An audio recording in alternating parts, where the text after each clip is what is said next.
Welcome. I am Kevin Theos, RSPA National Vice President, and I am joined today by Master Professional Ajay Pant. Ajay, thanks for joining me today. You're so welcome. Always good to chat with you. As the founder of Karundy, a tennis consulting company, Ajay Pant helps racket clubs increase their profit and revenue per court. AJ brings a wealth of experience from leadership roles at some of the largest racket sports operations in the country. He served as the senior vice president for Life Time Racquets for 7 years, where he managed the largest tennis, pickleball, and squash operations in the United States across 130 clubs. Prior to that, he was the senior vice president of operations for the Junior Tennis Champions Center in Maryland and served as the national tennis director for Midtown Clubs for nearly 2 decades. In addition to his corporate roles, AJ is an adjunct professor at the University of Florida's Director of Rackets program and a consultant for the USTA's Education's business and financial modules. He also served as cities coordinator for the Arthur Ashe and Nick Bollettieri cities programs. AJ's expertise is widely recognized. He's one of only 16 global teaching professionals to receive the Master Pro designation from both the Racquet Sports Professionals Association, RSPA, and the Professional Tennis Registry, PTR. He's been honored as Pro of the Year by PTR and USPTA and Tennis Person of the Year by the Tennis Industry Association. AJ, tell us a little bit about your consulting business. What are you doing with that? I retired from the corporate world about 2 years ago, and my dream was always to just be involved with helping as many businesses that I could, both on court and off court, and have my own uh, consulting business, if you will. And it's morphed into retirement. You think that it'll be a little bit, not as much work, but that was never my goal, by the way. But it's morphed into about a good, I'm very, very lucky, about 15 different accounts. And I'm traveling quite a bit, but I'm really working with owners with the business side of things. And in many cases, also with developing a 2 year training module for the pros, mainly on coaching behaviors, nothing to do with certifications. So it's keeping me very busy, doing a little bit of work also overseas now. And I'm just delighted that there's such a humongous audience, that just wants to get better at tennis. I'm doing, yeah, 10% pickleball, but by choice. It's mainly tennis. You referenced coaching behaviors, so I'd like to talk about that a little bit. And if we go back in time to when you started your career, you were, I guess, were you at Midtown initially? Oh yeah, I was there for 20 years with them. Yeah, as the national tennis director. All right, so let's go back to year one. I mean, you're a teaching pro, staff pro at Midtown.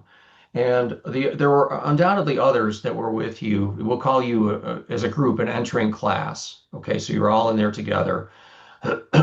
In that role as a teaching pro at that stage of your career, what did you see as the things that distinguished you and others from in that group who ended up being successful moving forward versus ones that weren't as successful in performing in that role at that time?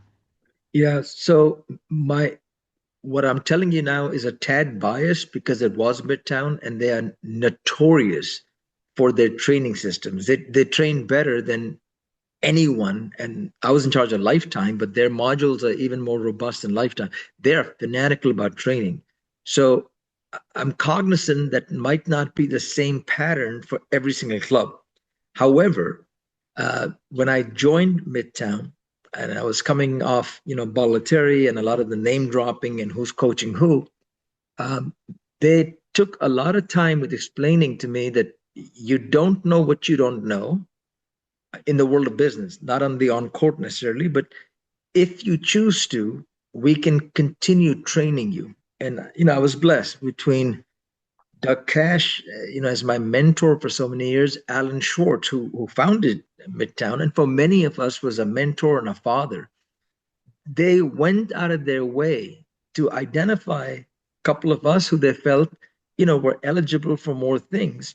And they spelled it out that this will take this many years in this position, this many in this position. These are the competencies. This is how the pay works. So there was a bunch of us who came in as staff pros and, everything from I mean, I'm just one example, but there were a lot of others who were very successful with GM roles or sales manager roles. Some of the other ones. I mean, I went from staff pro to head pro to assistant club manager to uh, GM to regional GM to national tennis director over 18 years. It didn't happen overnight. So Midtown might be an aberration just because their training is just incredible, and they go out of their way to keep walking you through. Are you qualified for this, or are we setting you up to fail? So I've tried my darnest at other companies that I've been at, JTCC, Lifetime, to model that in terms of more and more and more training for those who might want to go through that. Otherwise, I'm fine. You can retire with us as a teaching pro at some of these businesses, and you will keep making more money if that's what you do best and that's what you want to do. All right, so Midtown offered top-notch training, and you and others went through that training. Yep. But there is a transfer of training that needs to take place. That Yep. transfer from the classroom, so to speak, to the court or to the member interactions and that sort of thing. And in some degree, I would assume of introspection, the pros are looking at what they're doing. They're figuring out whether or not they are behaving in a way that's consistent with the training that they've received. I Yep. mean, what did you observe with other pros or other staff members that were really effective at getting the training to translate into their performance versus ones that maybe they weren't getting as much of the training to translate into performance? Sure. Well, you bring up a great point because most of this stuff was not academic, it was experiential. You would do things, and the goal was for the trainer, the coach developer, as we're calling it now, was you to inspect what you expect continuously and keep giving feedback. We don't make a distinction as good or bad, it's just feedback. So that loop was constantly happening. I will say there were some of us, including me, who just wanted to get better and better and better, almost with an obsession to get better. And some others would get defensive with the feedback. So some of them, they really didn't quite want to move to another level because they just didn't like that. I'm now out of my comfort zone, and you're telling me that I'm not very good at something. And conversely, I'm wired to just learn. I just want to get better. All right, let's talk about comfort zone a little bit. So, I mean, how do you encourage people to get out of their comfort zone and to, I guess, be comfortable being uncomfortable? And what is the value in that? Why not just stay in your comfort zone and remain there forever? Well, I live by this. You're either going to be green and growing, or you're ripe and rotten. You pick your option. To me, the mindset, if you're getting comfortable, and I mean this sincerely in my case, I will die. I mean, I lose sleep over this, that the day or the moment I'm not learning aggressively and I'm getting comfortable with what I'm doing, I'm toast. The mindset has to be that, in my opinion. But more importantly, unless you're willing to get uncomfortable, well, that's where growth happens. I mean, there's just too many studies, most longitudinal, by the way, and the sample size being in some cases global, that that's where the growth happens. Obviously, we get into, are you overstressed or you stressed or distressed? But if you're in a place where you're uncomfortable, but not to the point you can lose your mind, that's where the growth and the learning happens. We know that. So, even in my role now, of course, no one reports to me. I'm a consultant, but my job is to make everyone, whether it's on court or off court, I need to make you uncomfortable so you can learn. If I'm not making you uncomfortable, then I'm just, I'm really not of much use to you. I imagine that fear of failure figures into this, that some people have a greater fear of failure than others. How do you coach, encourage people to get out of their comfort zone and to embrace it, like just get beyond the fear of failure and understanding that there's, that's where the growth happens? Yeah, I think, especially with all of the RSPA modules on just training the brain and going back obviously to Jim Lair, who was a mentor of mine, fear, just the right amount. is a good sign. It can drive you to more things. The issue though is with fear, it can go one of the other ways, and it can often lead to complete paralysis, Kevin. So part of the logic is you need to reframe fear into a challenge.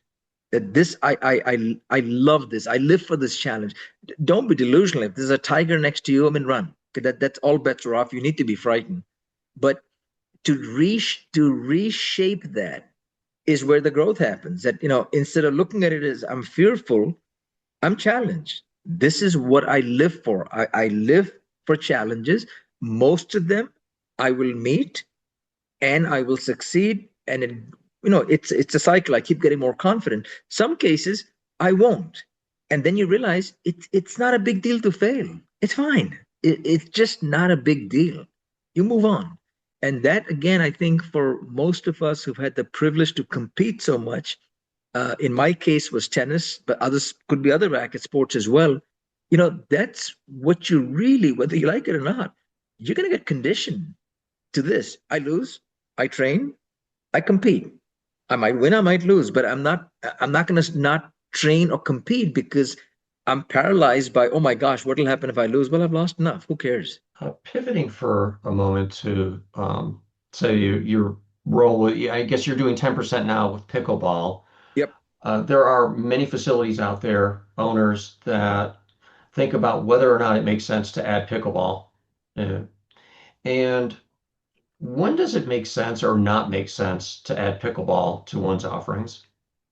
So let me just set the stage by saying, although I'm now doing 10%, for my last maybe year and a half, I was reporting up to our CEO and our founder at Lifetime, and it was his vision. But he said, I'm going to launch pickleball. No one will ever compete with us when we first launch it. So I was in charge of launching, across 140 some clubs, uh, building 4 new permanent courts every Monday, clubs taking out basketball courts, in some cases taking out tennis courts, which, just I was in clinical depression over that one. But so I have a lot of experience with what pickleball can and cannot do in terms of a business model. Now, Lifetime was a subscription model, so that's different than, we're not going to charge you that much for membership, but you got to pay for court fees. So now I can get to answer. In my experience, if you are already an established tennis club, established being defined as you have a profit margin, which is whatever you want it to be, but it's there, and your programming and your membership is where it needs to be. That's my definition of you running a tennis program which is successful. If you're losing money and you're short of member, well, then the story changes. Assuming that's the case, my umbrella advice is do not get into the world of permanent pickleball courts. Do not. You want to do some makeshift, you want to adjust some things so people also are exposed to pickleball? Absolutely. And there's nothing wrong with that. But if you're going to convert and lose tennis courts into permanent pickleball, well, which is fine, you can do that. But just be aware that's going to change the dynamics of your club dramatically. As simple as it sounds, it's not just the noise, it's the model that, okay, now look what he or she is doing. Are they moving? So there's a whole perception, and tennis people especially, we're pretty creatures of habits. It's like, oh no, no, now what's happening? And your branding, if you're a tennis club, you risk to lose. Now that's a very generic statement. If, however, your club is losing money hand over fist, and you are just not you're not able to grow in any meaningful way your programming or season court time or memberships, then if it's a question of saying, look, I'm either going to sell this thing or I'm going to go broke, I would absolutely then say strategically convert this many courts to pickleball. The days of doing one tennis court to four are over. Now it's almost like two now because of, pickleball has grown. But then be very aware your business model will change completely. The dues will have to be thought through very carefully. Pickleball open time, in many cases it's free open time, is very common. So your clientele, your membership, are you going to have a separate kind of membership? That will have to change dramatically, and your model will change dramatically. There's very few, knock on wood, that I'm dealing with in that situation. The ones I'm dealing with are pure 100% pickleball. They were constructed, give or take, 2 years ago, quite a few of them, or they were investors.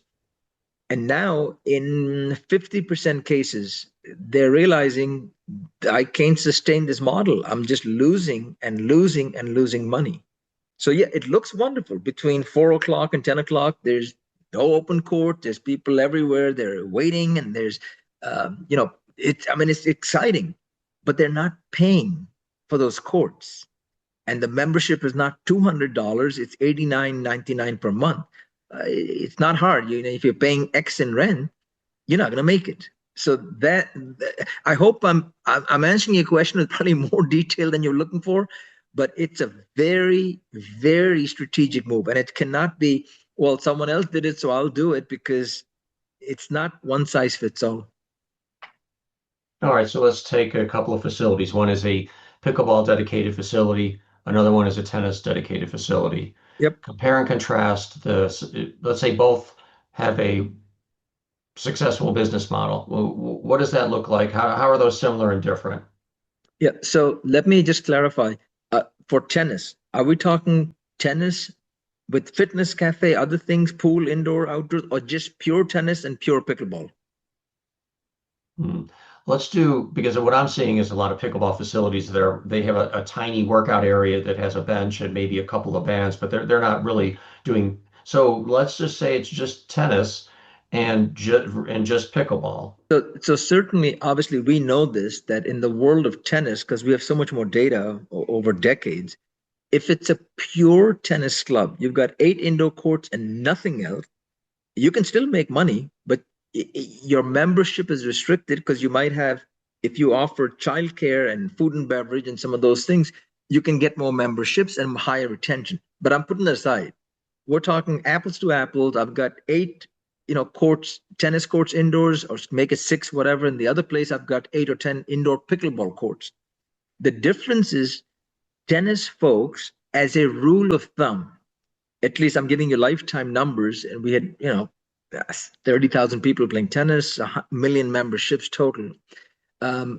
We found tennis people would spend about 7 times more than any other member, and they would stay 4 times longer. Now, any club you go to, that there might be a variation of what I'm saying, but the essential doesn't change. Tennis people spend more and they stay longer, and they refer friends, because it becomes a very sticky situation. It's like the world tennis. I mean, you and I are tennis people. This is what we live for. My friends are here, my group. Pickleball, conversely, for the most part, so far, it's still early. It is not that model. It's a relationship model, that if I pay X, I can come in and I can play, hopefully with my friends or with people, anyone, everyone. And of course, the days are gone where it was the most welcoming sport. Now you're not at 3-5, and I'm not going to play with you unless you're a 3-6. So that's starting to creep in. But with that being said, my gut on most of these that I'm working with, a tennis one, we can give you a very easy model, because we have the templates. How many memberships do you need per court? How much do you need revenue per court? How much is private? How much is group? We can spell all that out. Pickleball, there is no set template. So most of these, I'm not going to say every one of them, but unless it's a humongous and they have, other things involved, other businesses, there's spa and massage and food. But if it's pure pickleball, for the most part, I am not aware as yet of something which is pure pickleball and standalone, not a humongous franchise where I can take a hit here, but I'll make it up in a different city. I'm not aware of too many of them that are meeting their bottom line goals. I'm just not aware. That doesn't mean they won't, but they're not tracking like a tennis club. So your return on this, if you're an investor, will probably take a lot longer. And in my opinion, there's a much higher risk if you're doing this pure pickleball, because it's no longer, if I build it, they'll come. There's a lot more competition, and there's a lot more, if you're unfortunately, people are still trying to compete on price, which we know is a losing proposition. But if the next person down the street opens up, my dues are 69 instead of 89, and I'll give you Sundays free court time. I'm making this up somewhat, but in that world, I'll go tennis. There's a lot more templates, a lot more modeling, a lot more projections, and there's a lot more. There's less risk. There is some, obviously. Pickleball, I'm not aware of any. This is the model that'll work, and this is how much you need, and this is, we just don't know. A lot of them are getting burned because their rent is out of whack. They bought the Taj Mahal, but and they constructed it, but the rent is so high that even if your rent is, give or take 25% of your fixed expenses, well, if your rent, and I'm making up these numbers, if your rent is 50,000 a month, well, you got to make at least 200,000 to even try and kind of sort of break even. Well, if on your best month you're making $90,000, how long can you sustain that kind of loss? What's one mistake that many pros make earlier in their career that limits them? We and that includes me when I was very young. Um, I think we get complacent. I'm booked, and people think I can walk on water, and I am doing 40 plus hours, and it's a love fest every step on the court. So then it's like I must be doing something right, versus you have no clue what you're doing, and you won't ever. That includes me right now, or you. I mean, we have more experience, but I can't imagine at our level of experience we get cocky about, well, I'll just be complacent. Going back to what we said about, if you're not learning, you're dying. The other thing, which I find it less now with some of the under 30 pros, but even in the 40s, I do find this. It's a closed mindset. You don't understand. I have done this for so long, and I produced someone who played Division One, or I fed someone balls who went and played on the Pro Tour. It just doesn't stop. It's the name dropping, and you get trapped in that. Versus, am I actually learning? I mean, am I getting better and better? And am I in coaching because my life centers around the learning process? Or am I in, look at my credentials, I'm now going to teach you? It is not the same thing. So even at Lifetime, we made it mandated. Even the interviewing process was, tell me all you, I need to know everything you know and how you believe in learning. And people will always go, well, let me tell you, I don't care. I just do not care. I'm only looking for, do you understand the importance of learning in your student, and how can you get better in that?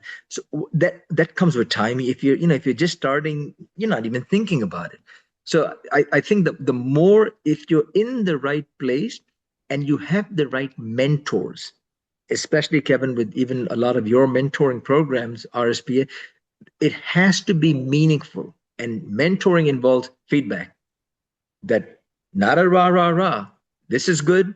This was okay. This was awful. So then I think people with an open mindset, the sky's the limit to getting better and better. But better is not defined as I've become better. I'm just better at transferring knowledge. I feel very strongly about that. So, following up on your reference to mentoring, what do you think a good ask is of a mentor to a mentee in terms of self-reflection on the mentee looking at their own performance and then being able to provide evidence to the mentor that they're actually reflecting on their own performance? Sure, sure. So obviously, when you're talking about mentoring, mentor and mentee in the truest sense of the word, one, it's a time commitment like you can't imagine. It physically, mentally drains you, and there better be friction. Mentor and mentee at some point better have friction, otherwise, no one's learning. So, with that being said, now we go into, if I'm mentoring someone, and like I said, I'm very picky on who I mentor, because normally when I was a Lifetime, there were people who reported to me, and I knew what their goals were and they trusted me. But in terms of saying, okay, this is what you're going to do, and we agree on, you're going to go teach this group lesson with 6 brand new people to the sport, and let's see what your retention is, how much can they stay in the sport after you're done. Okay, before we do our next anything, I want to know what things did you do well? What things do you think you could maybe do a little bit better? Where did you totally, completely bomb? And these are not trick questions, but you need to tell me that before I tell you anything else. I want there to be skin in the game. And that's always, there's, you don't want to go with closed questions. Hey, do you think you did a good job? Yes or no? It's like, tell me tell me two things you could have done better today. That's a very specific. Then I will always ask, do I have your permission to give you feedback? And after, 1 year in my case, like, well, obviously you do, but I just want to make sure. Then and only then am I going to say, well, based on your self reflection, you were intellectually honest with yourself, or nah, you know what, you're not being honest with yourself. Here's what I saw. Now let's talk about it. But that reflection piece, if it's not happening internally, not even guided, then I don't know how I can really make you grow, because then it's just me just spoon feeding and telling you what I think. And I mean, to this day, mentors I have, including Doug Cash, I mean, they start by saying, "How do you think that went?" So I have to say what I thought, and then and only then do they give me feedback. That style works, like a charm. It doesn't mean it's got to be harsh or punitive, but it just means, yeah, we're going to agree that you have to tell me what you are learning. Then I can second that, I can tweak it, but you need to tell me exactly what you're learning. What have you found to be the most satisfying parts of your career? In the world of when I was very young, it was absolutely unequivocally how exciting. Let's see, how far a student gets in, how far they go in some of the bigger tournaments. And again, I was not the primary coach, but I was part of the bandwagon. So there was it was just name dropping. And it was like, oh my God, well, I guess I must be a good coach. Uh, my biggest success with on-court has always, when I look back, is I've been able to take, thanks to Midtown and thanks to Tennis in No Time, take people who've never played the sport, have no desire to actually play, and then say, okay, we get you into this.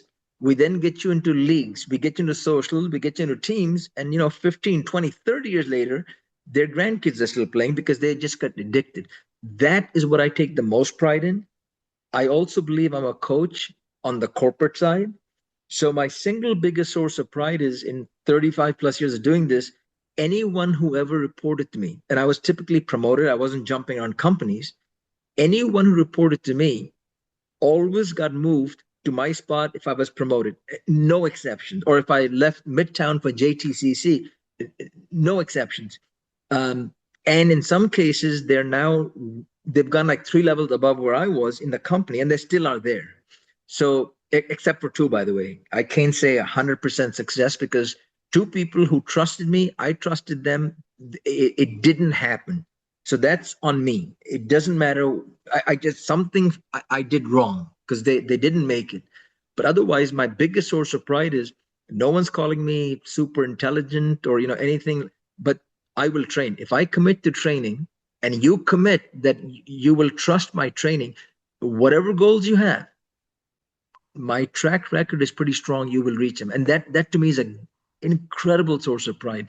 The revenue, all of the good numbers, that's a byproduct. I don't focus on that. I really truly feel that's a byproduct. Is there anything else you'd like to share? No, Kevin, your questions have been insightful. I can only hope I've done justice with the answers. And I'm speaking for all of us who have the honor of being master pros with the RSPA.